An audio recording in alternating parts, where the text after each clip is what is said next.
en la historia religiosa. Creo que, como otras historias, se define a partir de la singularidad de aquello que estamos tratando de especificar. Y en este caso es obvio que la singularidad de la historia religiosa es el hecho religioso. Y que por lo tanto tenemos que detenernos en aquello, en el hecho religioso. ¿Qué significa? ¿Cuál es, diríamos, el nivel de ubicación, de significancia en la vida histórica del hecho religioso?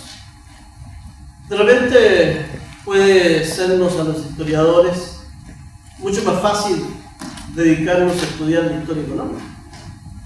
Y por lo tanto, dentro de la historia económica, pensar como elemento sustantivo, por supuesto, el hecho económico, que indudablemente nos hace pensar más o menos racionalmente y fundamentalmente en términos de lo que podemos pensar que es el resultado fundamentalmente de las iniciativas o del trabajo humano. Pero el hecho religioso tiene otras connotaciones. El hecho religioso lo pone en una situación no necesariamente de creyentes, también puede ser de no creyentes, pero la negación generalmente está referida a algo que no está cerca de nosotros, en lo cual podemos no creer, pero que no podemos refutar como existente. No es un juego de palabras. La no creencia resulta precisamente de la existencia de la creencia.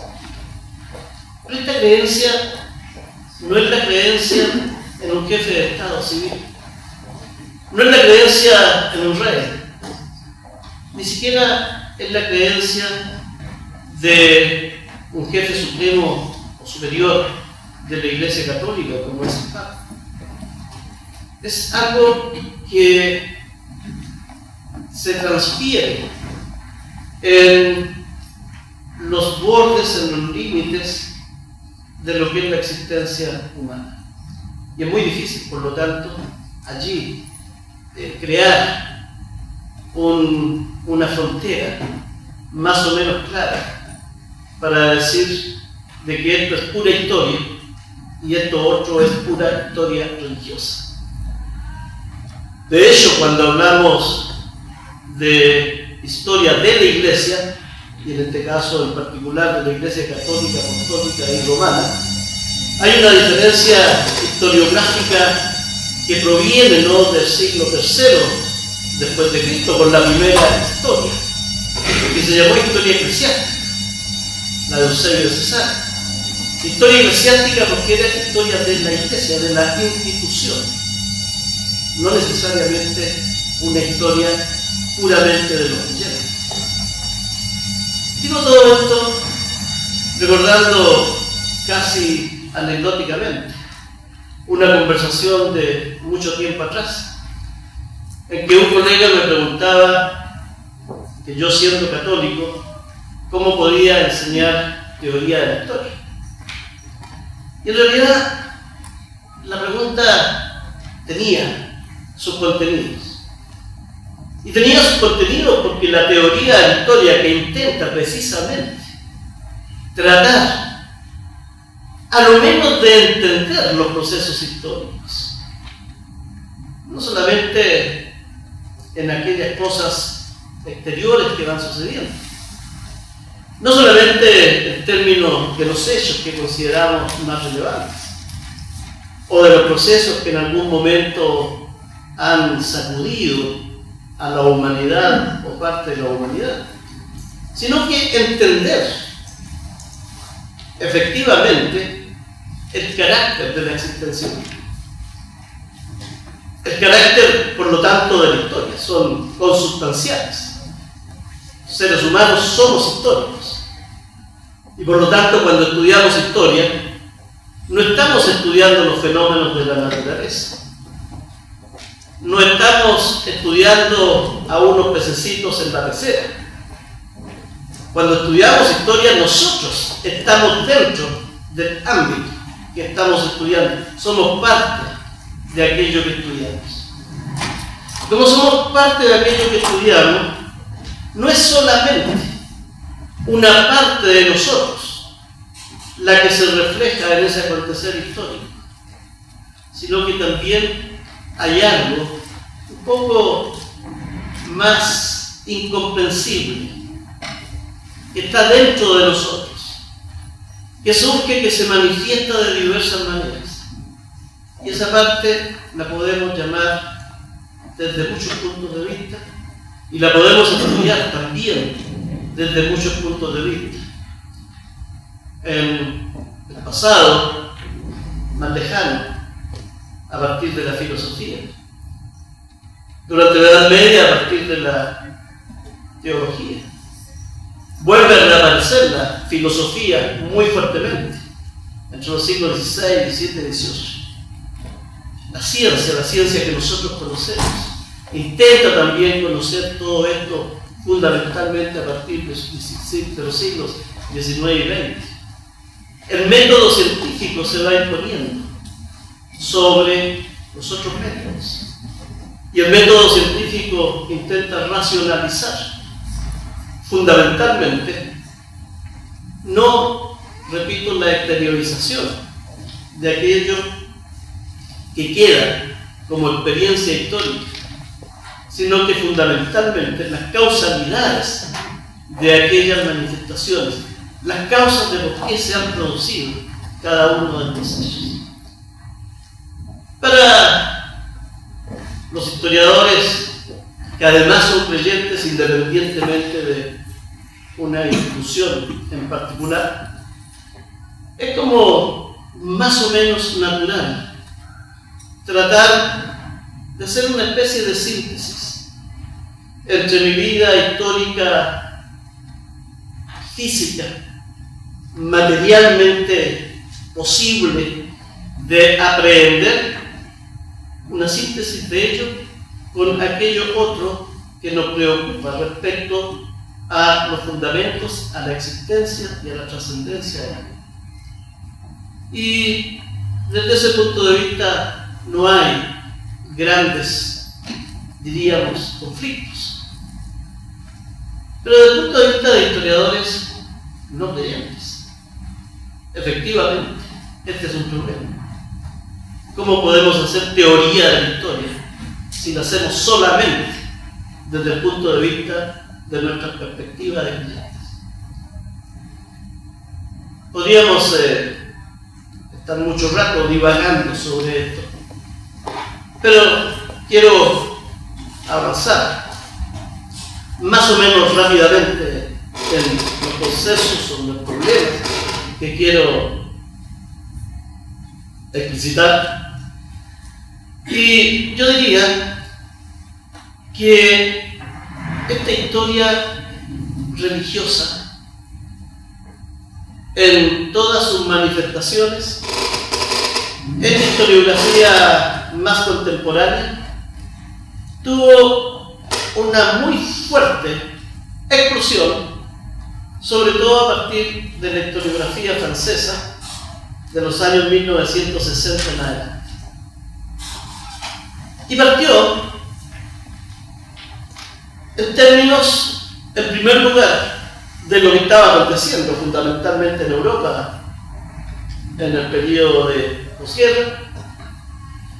Partió desde el punto de vista de las nuevas formas filosóficas de entender el mundo y los intelectuales, muchos de ellos franceses, ya por Sartre, el existencialismo, que impulsaban a criticar lo que existía.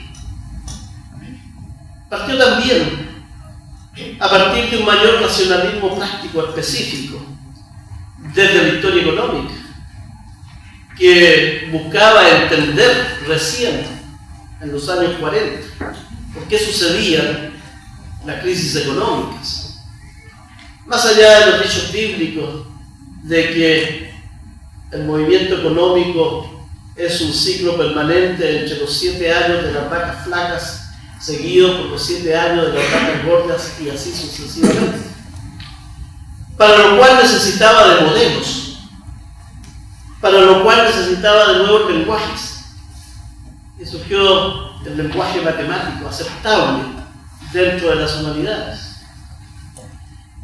Pero al aceptar modelos y aceptar otros lenguajes, también era necesario que la historia se abriera hacia otras disciplinas.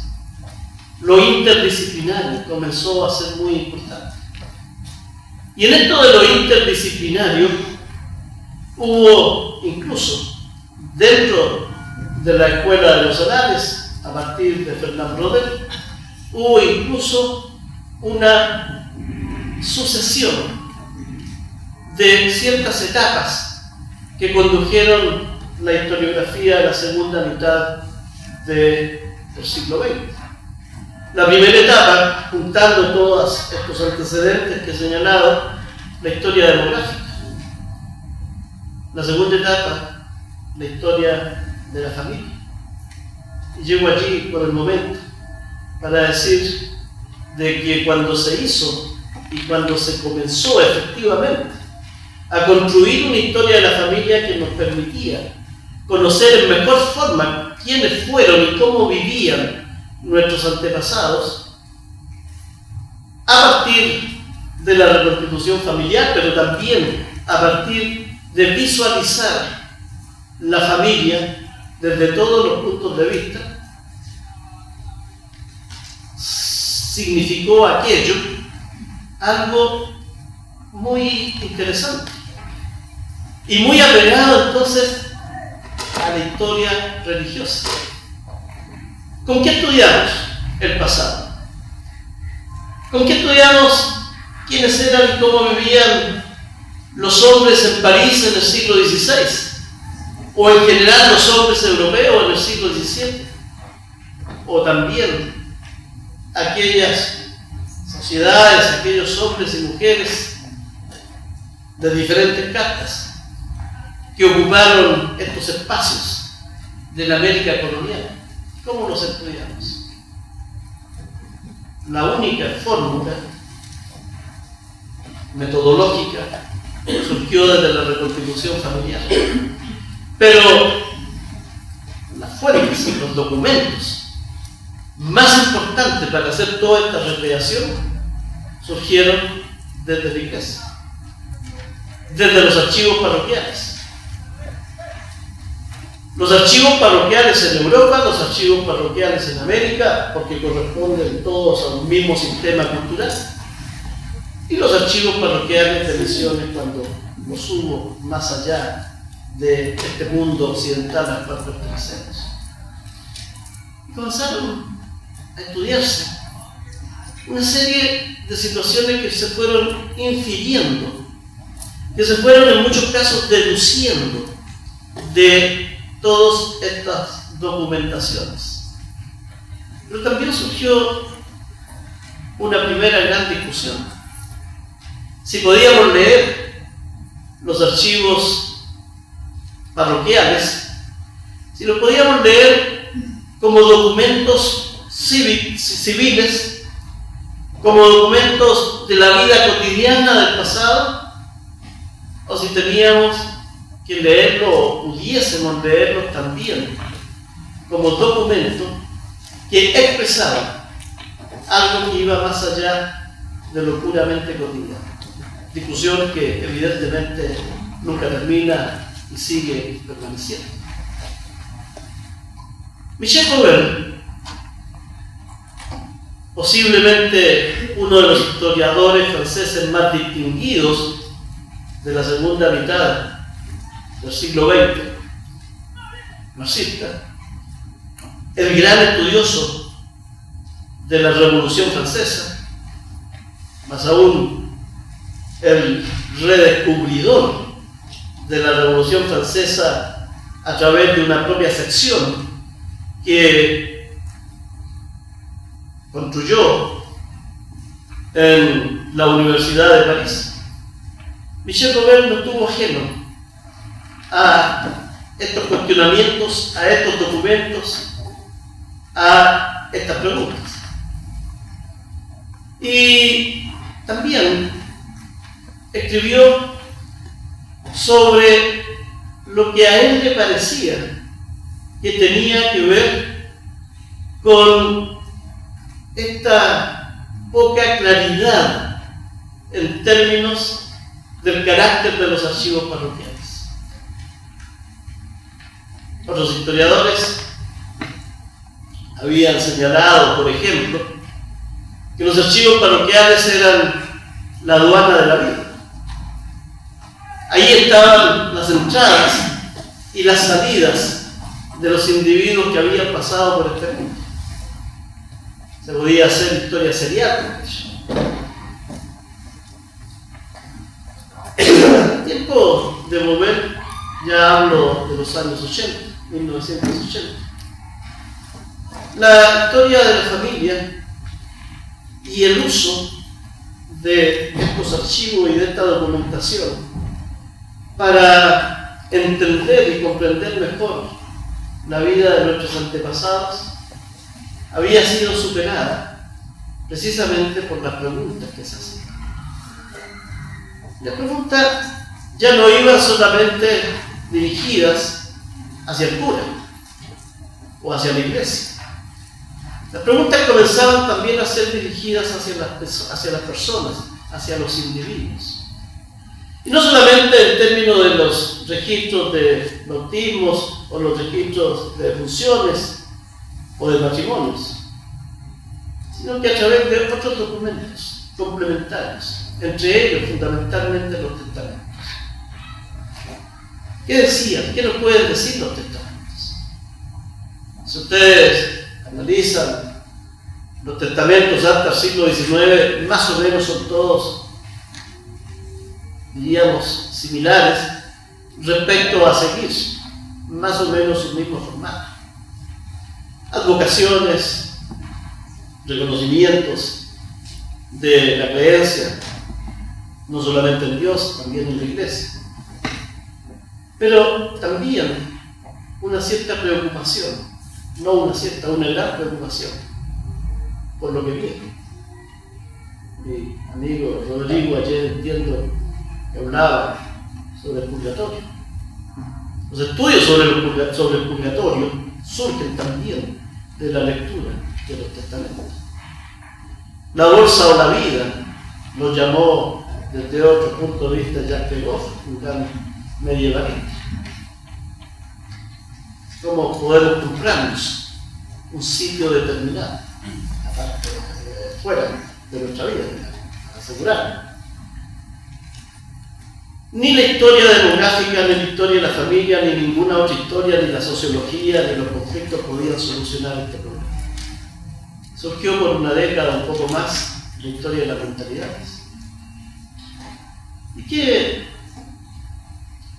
cuál era el propósito fundamental de la historia de las mentalidades? Se ha señalado que es una historia ambigua por naturaleza, se le han dado una serie de caracterizaciones diversas, pero fundamentalmente en donde más o menos todos los que hemos trabajado en el tema hemos llegado, ¿no?, a compartir, es que la historia de las mentalidades es la búsqueda de la explicación de los comportamientos sociales. Por lo tanto, explicación de comportamientos colectivos. Pero además de ello, subrayo nuevamente, explicación. ¿Por qué la gente teme? ¿O por qué la gente cree? ¿Por qué se comporta de ciertas formas? ¿Por qué se organiza de tales maneras? ¿Y por qué fundamentalmente hace de un sistema de creencia igualmente un sistema cultural propio? ¿Dónde podemos encontrar la explicación de esos comportamientos. Y la historia de las mentalidades lo que trató de aclarar ambiguamente fue de que hay una división, por lo tanto, en la historia exterior, en lo que vemos, en lo que se resume, en lo que queda, en los hechos, ¿verdad?, que van dejándose arrastrar en el tiempo. Una separación entre ellos que correspondería a la historia consciente que hacemos en nuestra vida económica, en nuestra vida política, en nuestra vida social, cultural, etc., con aquello otro que tiene que ver con el subconsciente. Aquello que no podemos manejar, pero que sí nos puede manejar. Y dentro de esta relación entre subconsciente y consciente, evidentemente, todo aquello que tiene que ver con la creencia es muy importante. Bover, estudiando testamentos, quiso visualizar y escribió una de sus obras al respecto, quiso visualizar cómo estos comportamientos iban cambiando, iban transformándose.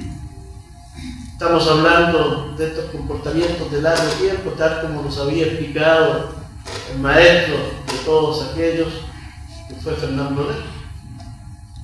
Transformaciones de larga duración.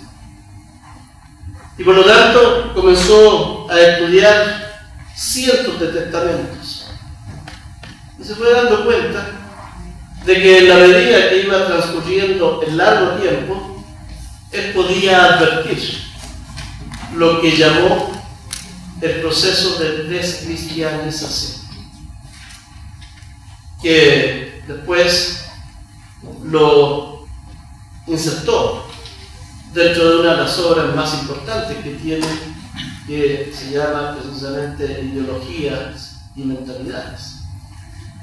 De qué manera las ideologías construyen y conforman mentalidades, pero al mismo tiempo como estas mentalidades transformadas en comportamientos van también a su vez influyendo sobre las ideologías en una especie de lo que fundamentalmente los psiquiatras observan como estos círculos inacabados en donde no hay principio ni fin, y en donde no hay, por lo tanto, causas y consecuencias. Más bien hay causas y consecuencias que se van sucediendo unas a otras sin precisamente poder advertir en dónde comienza una y dónde termina la otra. Proceso de descristianización en la sociedad, en las gentes. Que la historia política, en primer lugar, la historia de la filosofía de las ideas, había encontrado a partir de Voltaire. La religión es el peso del cual tiene que sacudirse la historia para entrar efectivamente a una línea de progreso. Pero que después la historia política e ideológica encontró su mejor momento y su mayor expresión en la Revolución Francesa, cuando surge este Estado que tiene que ser secular, que por el momento, o por ese momento, terminó con un emperador, siguiendo todos los rituales más tradicionales, pero que dejó allí inserto el problema de la secularización. Tuve oportunidad, y es algo de lo cual siempre me alegro mucho, de tener un pequeño diálogo o un gran diálogo con Michel Bouven, precisamente en términos de esto de el consciente y el inconsciente, de lo que en su momento yo llamé, más que mentalidades, historia psicológica,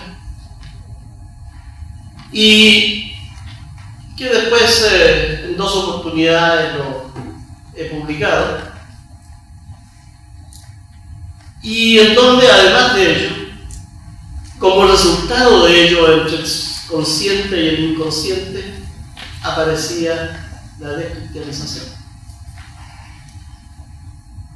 Un tiempo antes de ese encuentro, leyendo un artículo de una revista que se publica todavía, Thinking History, me encontré con un artículo de una antropóloga norteamericana que había escuchado que en Michoacán existía toda una especie de leyenda respecto a un pequeño poblado en donde ya casi en el término de la Revolución Mexicana se había producido una especie de estallido social, de movimiento social que había fundamentalmente disparado contra la iglesia. Y por lo tanto, la gente de allí, todas muy creyentes hasta ese momento, habían entrado a la iglesia, habían sacado a los santos, habían quemado todo lo que pudieron, habían destrozado la iglesia por dentro y habían hecho un gran mal. Y que después de aquello, cuando comenzó a volver el orden y la calma, coincidió con una especie de ciclo geográfico bastante negativo, un gran periodo de sequía, y entonces las mismas personas que habían hecho esto comenzaron a discutir y comenzaron a culparse entre ellos mismos que esto era castigo por lo que habían hecho. La antropóloga fue allí y quería investigar, quería interrogar a una de las personas que todavía sobrevivía. Y el resultado del estudio fue, mire, dijo la señora que sobrevivía, cuando eso ocurrió yo era una niña y si había que bailar, bailamos, yo bailé. Pero hoy día soy ya una mujer de edad y lo que a mí me interesa es estar en paz con Dios y por lo tanto me preparo para tener una buena muerte y no haría aquello que hice. Ese ejemplo discutido con Bauvel a partir del fenómeno de descristianización, él lo veía precisamente como una expresión de la descristianización,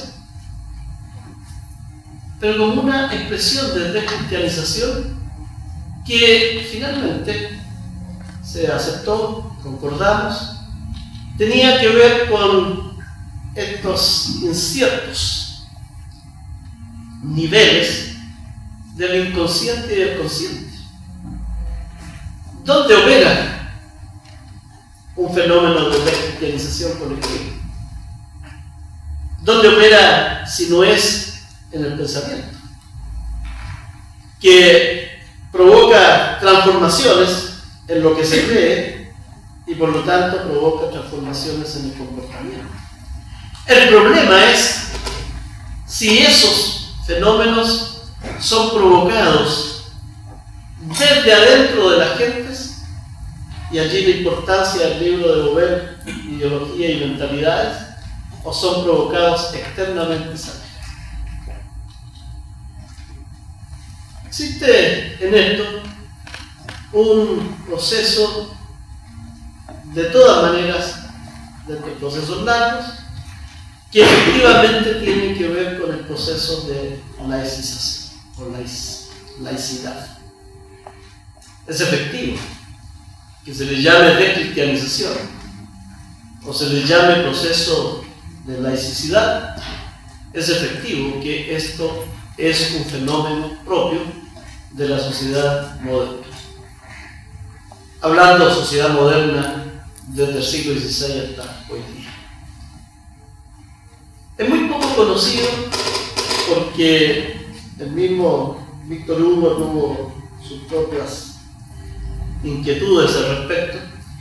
Es muy poco conocido que Víctor Hugo, cuando escribió Los Miserables, siglo XIX, escribió también un prefacio filosófico que nunca terminó, y en donde lo que él quiso hacer fue, me imagino todos habrán escuchado de la novela esta, la más importante de Víctor Hugo, en donde él quiso poner toda esta desgraciada historia, porque de verdad es una historia desde el punto de vista de la historia social dramática y trágica, la quiso poner precisamente en un contexto mayor. La quiso poner precisamente, yo diría, él siendo agnóstico, en la historia religiosa, para comprender o para tratar de comprender por qué pasan estas cosas. Una pregunta esencial de los creyentes y los no creyentes, tratando de explicarse qué es la historia. Y en este prefacio filosófico, Víctor Hugo plantea precisamente el problema de la descristianización, el problema de la secularización. Lo plantea más o menos de la siguiente manera, y con mucha razón. Dice, si uno advierte lo que sucede hoy día en las ciencias, en la tecnología, efectivamente hay que maravillarse. Y nos queda, por lo tanto, una primera respuesta en términos de que esto es la explosión de las potencialidades humanas, el cerebro, la racionalidad. Se refiere, entre otras cosas, por ejemplo, al descubrimiento del átomo. Es decir, aquí está la unidad del universo, lo hemos podido separar, lo hemos podido aislar. Así como ya podemos separar y aislar la unidad biológica de los seres vivos en la célula. La célula es átomo. Pero sin embargo, y hay una larga historia y muy interesante historia, sin embargo, la gente, aun cuando busque casi desafiantemente no creer, termina creyendo. Daba un par de ejemplos de un sacerdote que se ha retirado porque ya cree más en las matemáticas que en Dios. O da el ejemplo mucho más trágico de la madre, hablando en términos generales, figurados, que pierde al hijo y que cuando pierde al hijo implora igualmente a Dios. Pero al mismo tiempo vuelve a poner el problema. Y vuelve a poner el problema en términos de que, de todas maneras, el progreso de la secularización es cada vez más fuerte y es cada vez más progresivo. Y este proceso lo conocemos además los historiadores muy bien, sobre todo si pensamos ya no en los orígenes del Estado moderno, sino que si pensamos fuertemente en lo que es la consolidación del Estado moderno en el siglo XIX. La consolidación del Estado moderno en el siglo XIX significa un nuevo orden de relaciones sociales en donde ya la Iglesia queda reducida, dependiendo de los ejemplos, a unos ciertos lugares más bien privados que públicos, y en donde surge, por lo tanto, un orden político mayor, representado en lo que Hegel llamó el mayor ejemplo de creatividad humana que es el Estado. El problema entonces es que desde el siglo XIX en adelante tenemos Estado y frente al Estado tenemos iglesias. Y tenemos un mundo occidental que vuelve a recoger sus raíces laicas desde la antigüedad, y tenemos hoy día un conjunto de países hacia el oriente en donde hablo de iglesia, no necesariamente la iglesia católica, por cierto, en donde la iglesia no cede su lugar al Estado. ¿Qué sucede con aquello? Sucede que el conflicto cada vez es mayor. Y sucede que este conflicto cada vez mayor nos impone otras conductas y otros comportamientos y otras relaciones entre nuestro inconsciente y nuestro consciente, dependiendo de cómo la ideología, ni buena ni mala, pero la nueva ideología del nuevo orden político, la ideología del Estado, no de los gobiernos, del Estado, depende de cómo la ideología del Estado va penetrando en términos de lo que son nuestras formas de pensar, y más aún, y esto es otro tipo de historia, que proviene también desde la historia de las mentalidades, pero que se transforma fundamentalmente cuando a fines del siglo XX comienza a surgir la nueva historia social de la cultura. Y esta nueva forma o este tipo de especialización de problema histórico tiene que ver con la vida privada y la vida pública. Vida privada y vida pública. También significa explicación de comportamientos. Y también significa de que las relaciones y los umbrales entre la vida privada y la vida pública están determinados no siempre por lo que pensamos que nosotros queremos, sino que están determinados por la cultura ambiental y además de ello por el orden político. ¿Qué es lo que ha sucedido desde el siglo XIX en adelante? Sucede de que se produce una inversión desde el mundo privado hacia el mundo público.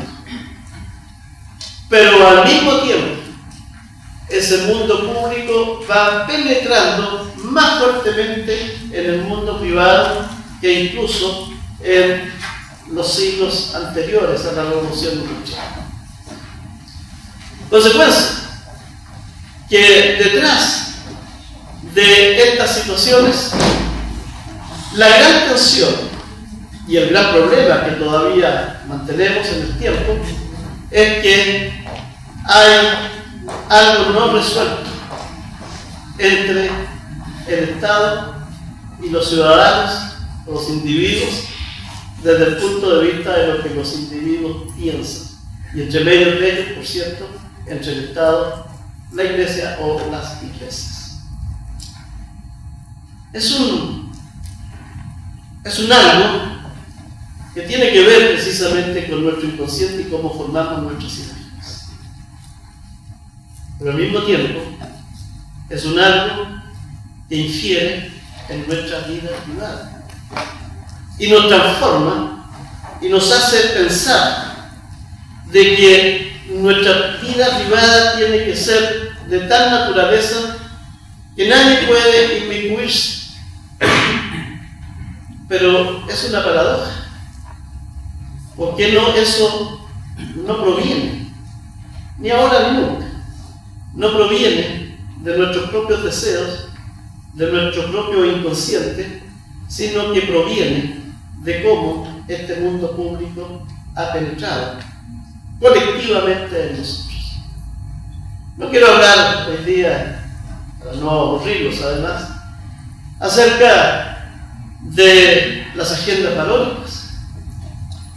No quisiera hablar hoy día, solamente citarlo, acerca de los debates, pero de los debates serios, respecto al peso del número, respecto al peso demográfico, por lo tanto, a los controles demográficos, que tienen que ver con la vida privada y con los comportamientos de la vida privada, pero que fundamentalmente están dirigidos desde la vida pública, desde la Fundación Rockefeller en los años 1960, desde los estados posteriormente.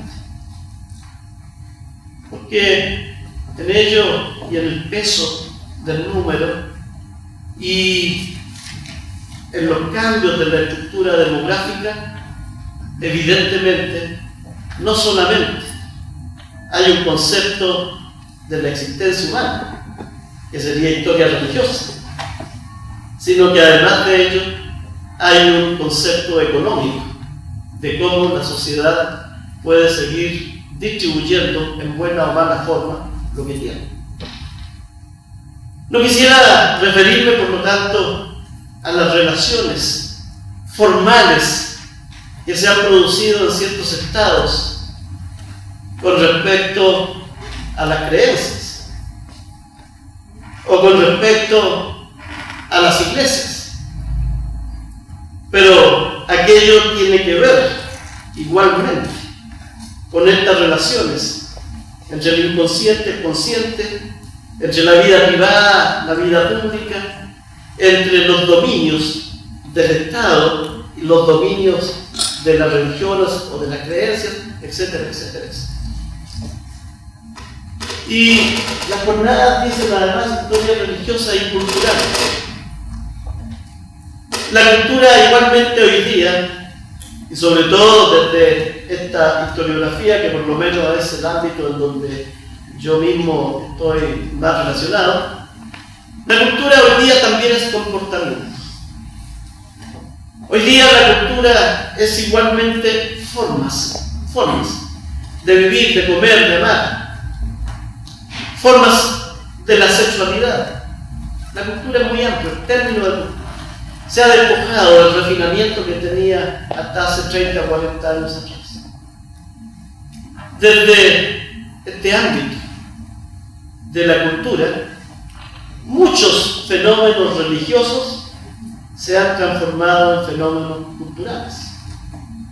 Hoy día en la mañana, en una radio local, me refería al tema haciendo una comparación entre muchas de las manifestaciones religiosas, sobre todo en Semana Santa en España, que ya no son religiosas, sino que son mucho más culturales, y, por ejemplo, lo que sucede todavía en México, un Estado laico desde la Revolución Mexicana, un Estado como laico en donde oficialmente no se pueden hacer procesiones públicas, pero en donde el fenómeno cultural de la Virgen de Guadalupe es todavía al mismo tiempo fenómeno religioso.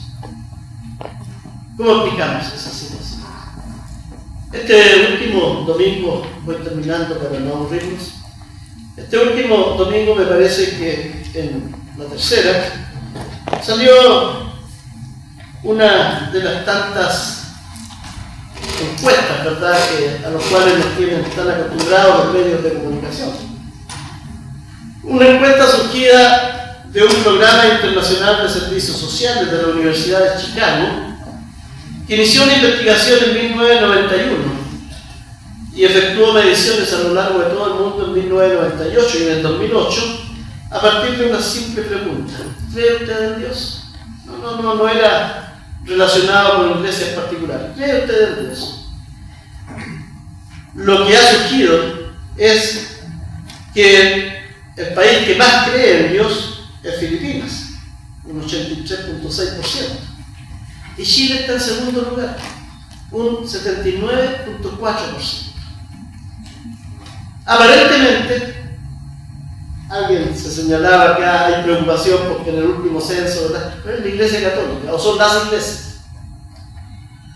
Aparentemente bajan las profesiones religiosas, pero las creencias, esto que no podemos explicarnos efectivamente, está igualmente latente.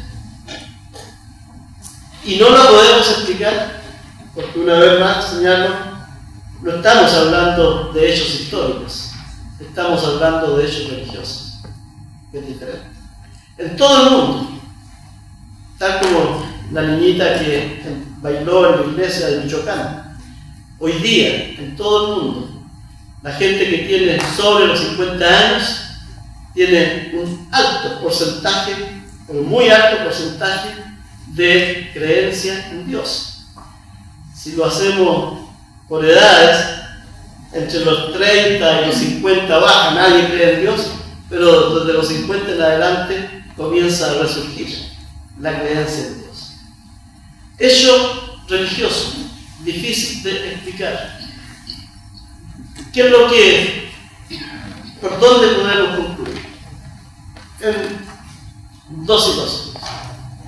En primer lugar, de que efectivamente tenemos un problema, y tenemos un problema grande entre lo que son los ámbitos de la vida pública y de la vida privada. Y que ese problema que tenemos nos hace, por una parte, pensar de que somos más libres que antes.